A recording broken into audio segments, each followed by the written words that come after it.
On voit maintenant comment résoudre une équation du second degré.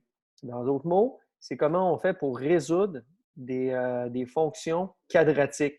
Donc, les deux termes, c'est semblable. Alors, on va débuter ça tout de suite. La façon qu'on procède, c'est la même que celle qu'on a apprise avec la façon qu'on utilisait pour trouver les zéros de la fonction. Résoudre des équations, trouver les zéros, c'est pareil. C'est juste que trouver les zéros, c'est quand ma fonction est égale à zéro. Puis résoudre, c'est quand ma fonction égale un autre chiffre que zéro. Et dans les deux cas, c'est la même méthode. On va voir trois exemples maintenant pour nous aider à bien comprendre. Alors, ce qu'on a ici, c'est qu'on a à résoudre cette équation-là. Vous avez vu dans la question ici, il y a le 1 qui est là. Le 1, il ne sert à rien. OK? Mais je l'ai mis là pour vous montrer la valeur du paramètre A. Parce qu'avant de commencer à résoudre, je vais faire une petite étape qui n'est pas inutile, mais qui va vous aider à comprendre comme il faut c'est quoi qu'on fait ici. En fait, c'est comme si on avait deux fonctions. L de gauche, donc on a L de gauche, puis on a L de droite. L de gauche, c'est y égale 14. C'est ça le nom de la fonction. L de droite, c'est y égale x moins 1 carré plus 10. Donc ici, on a une parabole, puis ici, on a une fonction constante. Si on veut se donner une image plus claire de ce qui se passe, c'est qu'on veut savoir à quel moment la parabole va être égale à 14. À quel moment la parabole va être au 14e étage. Donc, si on fait le dessin de tout ça, puis on dessine la fonction quadratique en premier, on a 1 et 10 qui est le HK ici, donc 1 et 10. Vu que je vois bien le A qui est là, la parabole va vers le haut parce que le A est positif. Et ça, c'est l'étage 14. Donc, Y égale 14, c'est la droite qui passe par 14 sur l'axe des Y.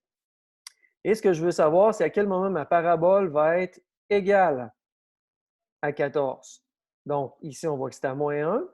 Et ensuite de ça, si on continue, on est à 3. Malheureusement, en mathématiques de 4, ce n'est pas acceptable de répondre avec une lecture graphique. Ça prend un calcul mathématique précis qui va prouver que c'est vraiment ces valeurs-là parce qu'on ne sait pas à l'œil, c'est une parabole qui a été faite vraiment approximativement, une esquisse. La vraie réponse, c'est peut-être 2,98. Alors, si on le calcule mathématiquement, là, il va n'y avoir aucune chance d'erreur. Alors, ça, le graphique ici, je répète, ce n'est pas nécessaire de le faire. C'est une étape pour bien comprendre ce qui se passe là, mais ce n'est pas nécessaire de le faire du tout.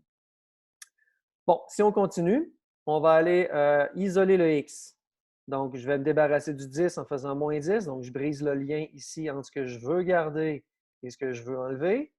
On fait moins 10 de chaque côté. Je veux maintenant enlever le carré, donc je vais faire le contraire. Je vais faire la racine. Et là, la racine avec le carré va venir éliminer le carré. C'est ce que je voulais. Il va juste rester x moins 1. De l'autre côté, racine de 4 va donner plus 2 ou moins 2. 2 fois 2 donne 4. Moins 2 fois moins 2 donne 4. Donc, moins 2 au carré, puis 2 au carré, ça donne 4. Et on est content de ça, d'avoir deux solutions. Parce que tantôt, dans notre graphique, on a vu qu'il y avait deux solutions. Alors, il y en a une avec le plus, et il va en avoir une autre avec le moins, ici. Ensuite de ça, on termine. Le x1, moins 1, on va envoyer le plus 1 de l'autre côté, le moins 1. Et même chose de cette manière-là. Le moins 1 va s'additionner. Ça va donner plus 1 qui va donner moins 2 plus 1, moins 1. Je sais qu'il y a peut-être des élèves, des profs aussi qui écoutent les capsules, qui n'aiment pas la façon de parler, des fois de dire on envoie ça de l'autre côté. Moi, je l'utilise parce que c'est une façon, une image forte, mais il faut toujours faire attention avec ça si on l'envoie de l'autre côté. Mais quand on dit ça, c'est parce que là, je parle à des élèves de maths de 4. Et puis, quand on parle comme ça, c'est parce qu'on sous-entend qu'on l'envoie de l'autre côté, mais en respectant les procédures algébriques normales. Alors, on a nos deux réponses. Ce serait facile en 15 secondes prendre une calculatrice, un examen, puis d'aller vérifier mes deux réponses. Si je mets 3 ici, ça fait 3 moins 1, 2. 2 au carré, 4. 4 plus 10, 14. Effectivement, quand je remplace 3 là-dedans, ça donne 14. Puis je fais la même chose avec moins 1. Comme ça, je suis sûr, hors de tout doute, que mes deux réponses sont bonnes. Là, ici, c'était facile parce qu'il y a un seul x. Okay? Il y a des situations où ça se corse un petit peu plus, comme celle-là. Parce que là, ici, on n'est pas en forme canonique, on est en forme générale. Alors, je ne vois pas le sommet. Si je voulais dessiner ça, il faudrait que je transforme mon équation en forme canonique ou sur une feuille brouillon, à côté, je trouve le h et le k, le sommet, puis je dessine ma parabole vers le haut parce que le a est positif ici. Mais comme le graphique n'est pas nécessaire, on n'est pas obligé de le faire. On peut tout simplement partir tout de suite et essayer de résoudre. Malheureusement, ici, je ne peux pas isoler le x parce qu'il y en a deux. La méthode qu'on a vue dans la capsule pour trouver les zéros, c'est quand il y a une situation comme ça, on utilise la formule des zéros. Donc, j'ai ça ici.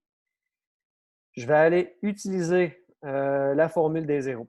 La formule des zéros, elle est bonne quand ça égale à 0. Donc, c'est bien important que le 5 ici, il faut absolument l'annuler. Donc, je vais envoyer le 5 de ce côté-là en faisant le moins 5, parce que si c'est plus 5, il faut que je l'enlève en faisant moins 5 de chaque côté. Et ça donne 1. Et là, j'ai une situation qui est pareille à ce qu'on a vu sur la capsule vidéo des zéros. Donc, j'ai une fonction quadratique en forme générale qui est égale à 0. Donc, ici, on prend le passage qui est de trouver les zéros en essayant de résoudre mon équation. Donc, on va utiliser la formule des zéros en utilisant nos paramètres A, B, C. Je prends ma formule des zéros. On remplace les paramètres dedans. Je vais un peu plus rapidement vu qu'on a vu ça précédemment. Je fais attention pour pas faire d'erreur de calcul. On arrive à ça ici. On continue. Donc, on a moins 3 plus 1 divisé par 4 à faire et moins 3 moins 1 divisé par 4 qui va donner moins 1 comme x1 et moins 1 demi comme x2. Encore une fois, j'ai fini. Si j'ai un peu de temps, je peux prendre 2 secondes, puis un petit peu plus, 10 secondes, puis je remplace moins 1 là-dedans, ici et là. Puis je vérifie que ça donne vraiment 5. Même chose avec moins 1 demi. Finalement, un dernier exemple avec une situation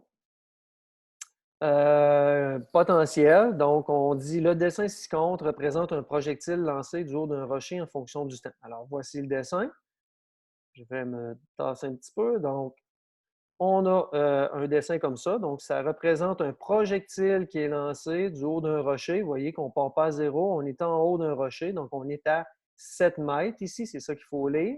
Je suis à 7 mètres du sol. Je tire un projectile et puis il retombe au sol ici. Donc, ici, on a un 0. Donc, dans une situation comme ça, où est-ce qu'on me demanderait à quel moment on touche le sol, par exemple, ce serait ici. Alors, la question, ce n'est pas celle-là. Ce serait à quel moment le projectile sera-t-il à 12 mètres de hauteur? Donc là, la bonne nouvelle, c'est qu'on a l'équation.